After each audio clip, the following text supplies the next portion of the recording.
All right, welcome back to One on One, New York's longest running sports call-in show. Alex Wolz here. Now, pleased to be joined by New York Yankees beat reporter for NJ.com and the Star Ledger. He is on the move right now at the stadium. No better place to have him. It's Brendan Kuty. Brendan, how you doing today? I'm doing well. Thank you so much for having me. Always a pleasure, and an interesting time right now as we dive right into the Yankees. You know, we're talking about the highs of a win streak, the lows of a stretch as we're speaking right now before the first of three games against the Indians, and after that loss last night to the Orioles, they leave the Yankees out of the wild card now, a half a game back. As you come here now to the Bronx, what is one reason that you're kind of looking at of what's been going wrong for the Yankees as of late, and can they turn it around here against Cleveland? Man, one reason. Look at the sun just turning me into a ghost. Man, one reason that's tough, right? Lately, it's been the bullpen. Struggles from Chad Green to Aroldis Chapman to last night. Well, you know, this is running on Saturday, so You know, on Thursday night, Clay Holmes with the wild pitch with Gary Sanchez behind the plate, allowing that run to score. The bullpen's been supremely inconsistent. The offense struggled to score against the lowly Baltimore Orioles, who are going to lose 100 games this season. Really, it's just everything's kind of going wrong. So they mentioned the night you mentioned there about the Orioles. I'm curious, as you mentioned, that they're going to be at a 100-loss baseball team. Why do you think it is that the Yankees, over this latest stretch against some relatively mediocre teams, do you think it's a matter of playing down to their competition, or it's just a matter of a bad little stretch for the Yankees? I don't know if it's playing. It's hard to say playing down to the competition, right? Because that means that it's kind of like accusing the Yankees of saying, "Oh, we're not trying hard today." The Yankees have this year against the Orioles, who are terrible. So the Yankees have found a way to not get it done against teams they need to get it done against. So you could make an argument that there has been some playing down to the competition, but you know, you just got to look at this team and wonder where things are going wrong. Oh, the lineup on paper is nasty. You know, you should fear this lineup in a lot of ways, but pitchers are finding ways around them. The Orioles played them tough, and right now the Yankees have the Indians coming into town, who aren't like a slouch of a team. They're not great, but they're not a slouch of a team. They should have a tougher time with them than they would have had with the Orioles, and we'll see whether that's the case.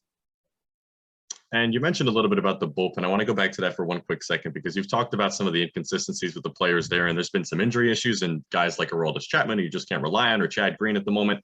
I'm just curious, if you factor in all those names, other guys that are in the bullpen now that are coming back from the IL, who's one arm that you would pinpoint as somebody the Yankees really need to rely on to be more consistent as they head down the stretch or maybe into the postseason? Well, right now the Yankees have been really relying heavily on Chad Green. They used him a lot this year. He's been faltering a bit lately.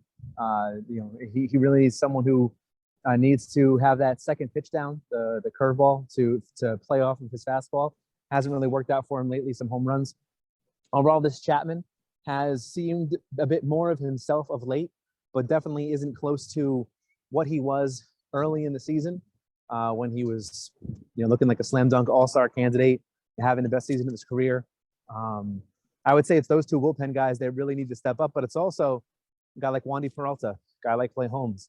These guys who are healthy and who are here right now, the Yankees are hoping they can put Domingo Germán in the bullpen, coming off of his shoulder injury. They're hoping they could put Jonathan Loaizaga, who threw today, Friday, you know, in the bullpen. They're hoping that Luis Severino, right now, who's playing in catch in front of the bullpen as we speak, maybe on his way to throwing a bullpen today. They're hoping that they can put him in the bullpen, possibly. So there's a lot of guys who need to step up, but I would say it's Chad Green and Aroldis Chapman who stand out. I want to flip the script then over to the starting rotation, because I feel like it's kind of a similar situation there where you have your one ace, Garrett Cole, that guy you can count on no matter what. But beyond that, you've had guys that have shown up at times. With Jameson Taillon had an incredible month of July, and he's kind of coming back now into form. And you have other questions, though, with guys like Jordan Montgomery, Corey Kluber, not too different from what you see in the bullpen. So I'm just curious, from your perspective, for you, how confident are you in this back half of the rotation as they get healthier, as they head down here into the final stretch of the season? Well, you said back half, but you also said that, you know, Garrett Cole is the only guy you can really trust. Reality, it's that back four you're wondering about. Jordan Montgomery has pitched really well this year. Leads the league in no decisions because the Yankees can't score runs for him. So you feel good with Jordan Montgomery in the mound for the most part. You worry about Corey Kluber looking like he was at the beginning of the season. Whether he's going to get to that point, they don't have Domingo Germán for the rotation anymore. Like you said, Jameson Taillon coming off of the ankle injury, but some inconsistency before he went on the IL. So maybe that was related to that. It's hard to say exactly how things work out. I wonder if all goes well with Luis Severino, and that's a big if, right? Because he hasn't pitched in the majors in 2 years, essentially 2 years.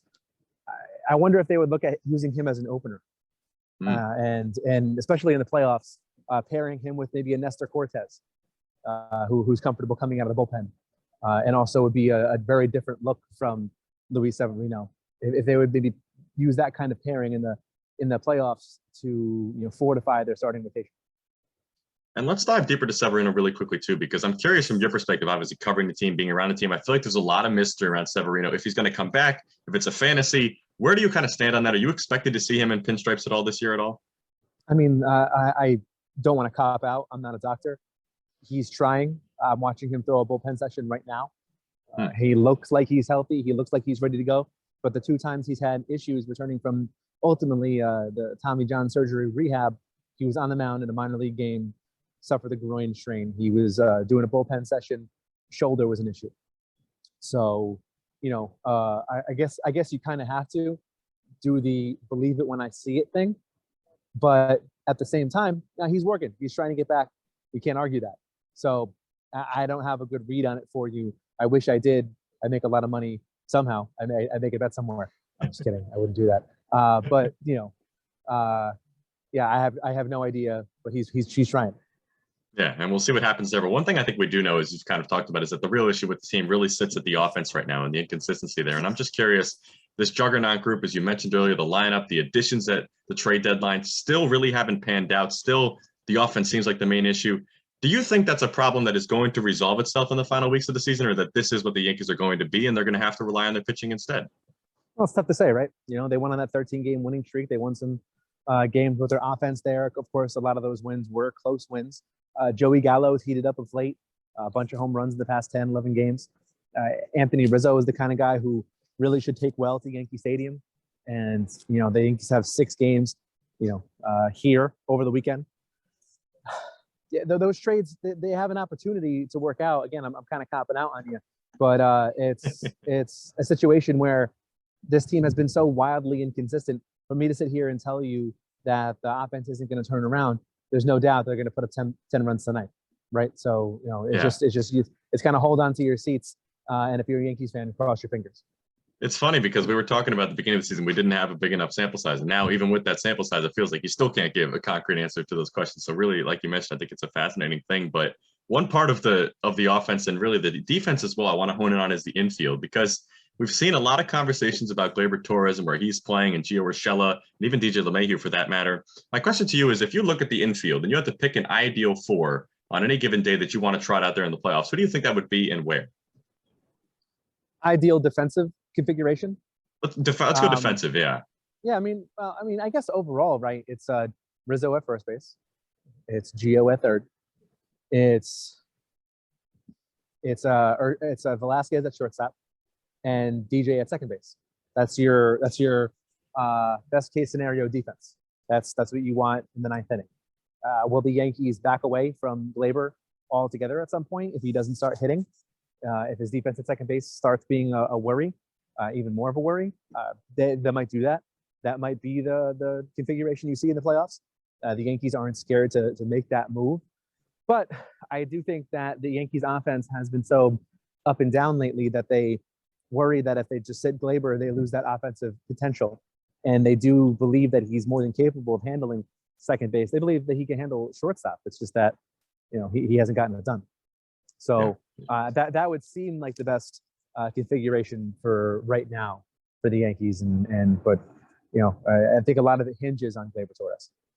Yeah, and we've talked a lot too in this conversation here about the postseason, almost as if it's like a guarantee, but obviously it's not at the moment. A half a game back of the wild card, because you have teams like the Red Sox who have still hung around, to some people's surprise, and a team like the Blue Jays who's really turned it on lately. The Yankees saw that firsthand, and as did Tampa Bay this past week. So I'm curious, when you look at just those 3 teams, who do you think is a better matchup for the Yankees if they do get into the postseason, and who they'd want to face a little bit more? Probably the Blue Jays, I would think. the bullpens is pretty rough there. I think the Yankees can wait out the starting pitching and then attack the bullpen. I think you go into the playoffs and you hope that your own pitching staff can hold down a tough offense like the Blue Jays. Red Sox also, I think, would make for a decent matchup. They're playing better of late. No one wants to see Chris Sale in a playoff game, but those two stand out to me. I think if the Yankees face the Rays, I don't know, man. The Rays have really had the Yankees number lately. They find a way to beat them pretty consistently. I don't think the Yankees want to see the Rays. Yeah, and it's such an interesting situation when we talk about the playoffs, because on one hand, the streakiness could kill you, but it could also help them and kind of make a playoff run. So I'm curious for you, if the Yankees do sneak into the postseason, what do you think is this team's ceiling and kind of what they can accomplish if they do get there, to more of a positive note, maybe? Well, right, that's the thing. You say a positive note. There's really no note to hit with this team because they're so inconsistent. As of right now, they're dancing in and out of the playoff picture, the wild card picture, and if that's what you're doing against teams like the Orioles, and we'll see what they do against the Indians, and we'll see what they do against the Rangers. If you're not stepping it up against those teams, if you're not winning 7 out of 10, 8 out of 10 against those teams, how are you going to fare in the playoffs against these really stout lineups, these impressive rotations? It's tough, man. I know you want to be positive as a Yankees fan, at least, or not. I'm not saying you, but just Yankees fans in general. And I'm not saying to say that the sky is falling, but the team has been so inconsistent. It's hard to sit there, watch what you're seeing, and say, yeah, this is what I want to go into the playoffs with. Yeah, it's almost a reality check. And that's kind of why you mentioned the sky is falling. And it might not be at the moment, but I want to ask you to kind of picture for a second some sort of doomsday scenario where the Yankees don't make the playoffs. What do you think? We've heard it all year long about what could happen, but what do you think would be the consequence if, the postseason comes and they are not a part of it? It's tough to say. You would think heads would roll. You would think that there would be some changes in the coaching ranks. You can't fire the players, right? But the Yankees are so entrenched in their ways, in their system, in their belief system. They believe top down in Aaron Boone and the coaching staff so much that it's hard to envision them laying all the blame at his feet and throwing him to the side. So it's you would think that, like I said, people would lose their jobs, but then you say, well, who are they going to fill those jobs with? Who's the next obvious, candidate when it comes to managerial, when it comes to, coaching staff? Just who would that be? So it's really, really tough to say. And that was Brendan Kuty, New York Yankees beat reporter for NJ.com and the Star Ledger. We'll see what happens with the Yankees down the stretch here, and appreciate him for taking the time from Yankee Stadium. Always on the clock when you're on the field. And we'll be right back with some more one-on-one right after this break.